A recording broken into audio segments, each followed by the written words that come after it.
Mohammed, who speaks English and Arabic, Juju, who speaks Chinese and French, and Pablo, who speaks Spanish and English, are all bilingual children.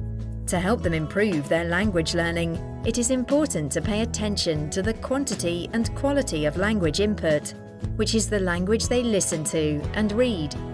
If children are frequently exposed to a variety of input in 2 languages, this will make a huge difference. But what are the sources of language input? The first source of language input is family. Parents are usually the main source of native language input.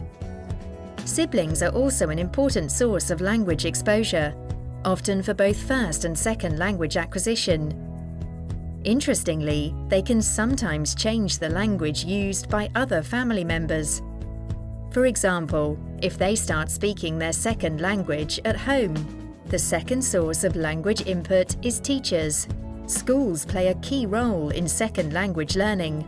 The more the teachers speak, the more words the children learn. However, especially when children are still young, 4 to 5 years, teachers should avoid using sentences that are too long and complex. At the same time, however, they should not oversimplify the way in which they talk to foreign children who are still learning the language. The third source of language input is peers. Research has shown that, compared to teachers, peers can be even more helpful when learning new words in a second language. The fourth source of language input comes from the child's own language production. Listening to yourself speaking is a unique type of language experience, and when children speak, it encourages people to talk more to them. More specifically, bilingual children's language production can influence the quantity of input they are exposed to. For example, if Pablo spends more time speaking to his parents in Spanish, he is likely to receive more Spanish input in response. However, if Pablo talks to his parents half of the time in English and the other half in Spanish, then his parents will probably talk to him in both Spanish and English in a balanced way.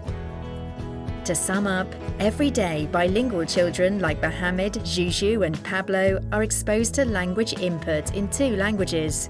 This language input comes from a variety of sources, the main ones being their families, teachers, peers and themselves.